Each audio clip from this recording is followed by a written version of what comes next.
may not even be recognizable as America by the 2012 election, in which he will surely seek continuation in office.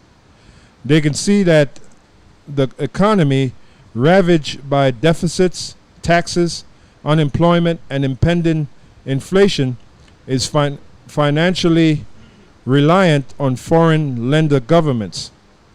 They can see this president waging undeclared war on the intelligence community, without whose rigorous and independent functions the armed services are rendered blind in an ever more hostile world overseas and at home.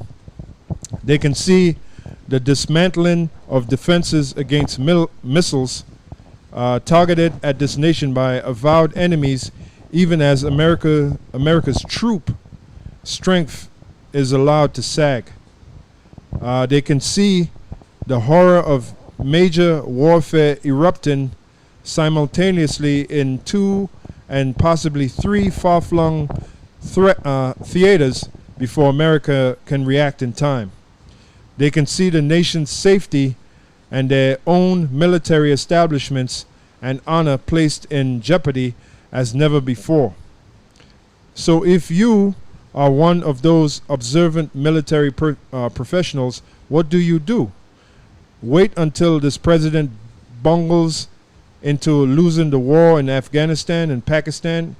Pakistan's arsenal of nuclear bombs falls into the hands of militant Islam.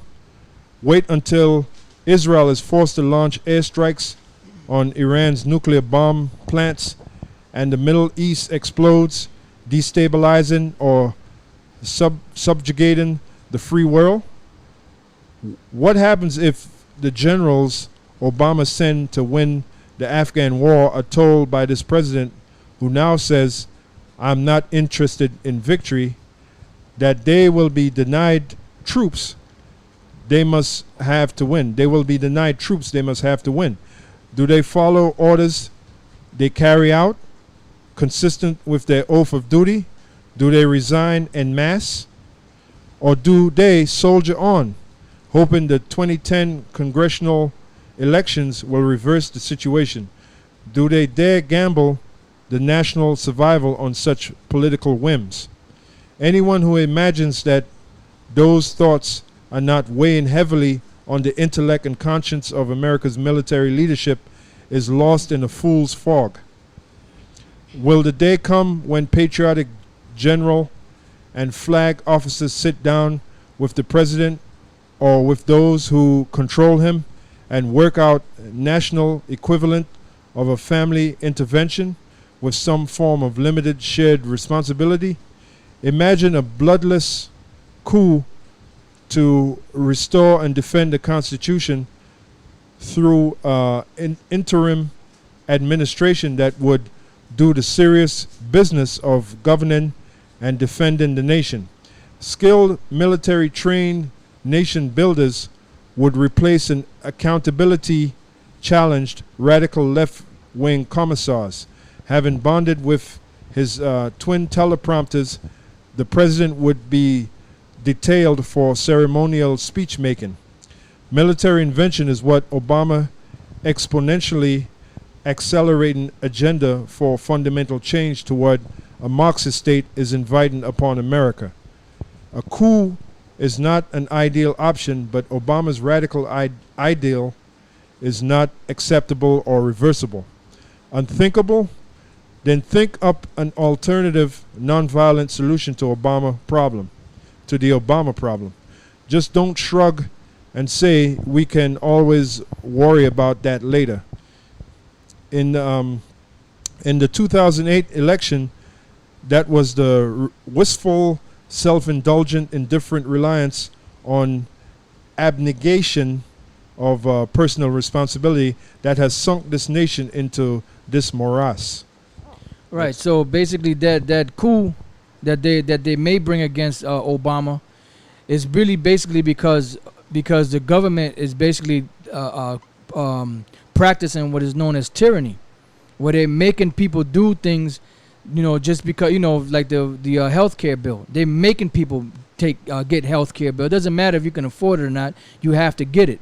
So this is Jeremiah chapter 25 verse 27. Now this was dealing with Nebuchadnezzar back in ancient Babylon, but we know today that America is modern day Babylon. So the same things are happening now. It says, and the peaceable habitations are cut down because of the fierce anger of the Lord. He hath forsaken his covert as the lion, for their land is desolate because of the fierceness of the oppressor and because of his fierce anger. So that's what's happening right now.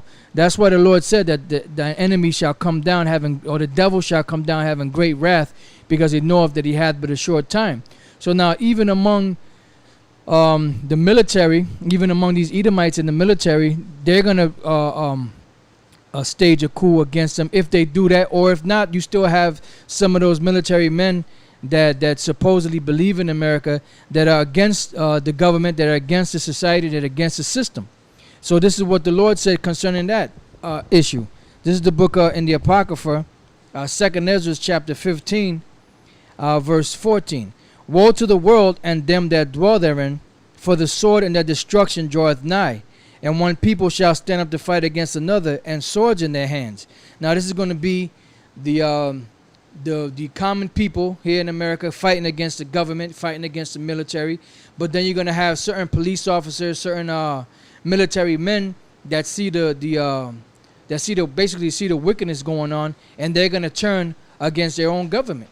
That's why it says, for the sword and their destruction draweth nigh, and one people shall stand up against another, and swords in their hands.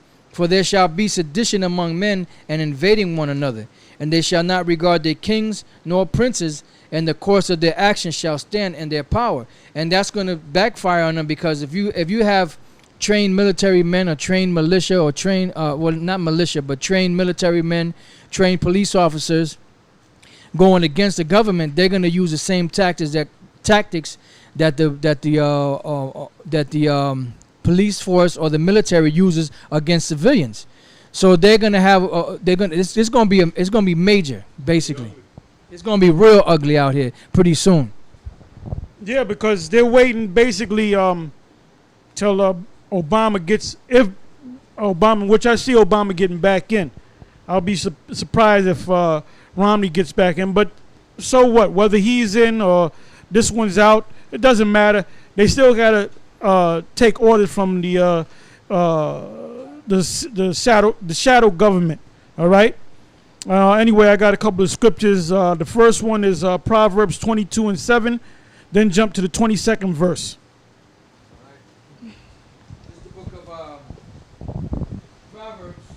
Book of Proverbs chapter 22 verse 7. The rich ruleth over the poor, and the borrower is servant to the lender. Read that again. It says the rich ruleth over the poor. When it says rich, it's talking about the super rich, which are the Rothschilds, in recent history, the Rockefellers, and other super rich families, the Oppenheimers and so forth. But you know, the inside sources all say that the Rothschilds are the top family, the super rich, above all these other. They make other families rich. And basically, they had Woodrow Wilson in their back pocket, so to speak, and they had FDR. What's his name? Franklin Delano Roosevelt, FDR, in their back pocket. The first thing that they did with Woodrow Wilson, a couple of administrations before FDR's administration came on the scene, and I believe it was 1913, where they had signed into law an act called the Federal Reserve Act. And then in March of 33, that's when FDR had made a proclamation or decree that or order or fiat that all gold was supposed to be confiscated or turned in to the state, the federal state. And if you didn't turn in your gold or your certificates, there was a $10,000 fine, and I believe it was 10 years in jail, something like that. It was either a year in jail or 10 years in jail, but it was a stiff fine. So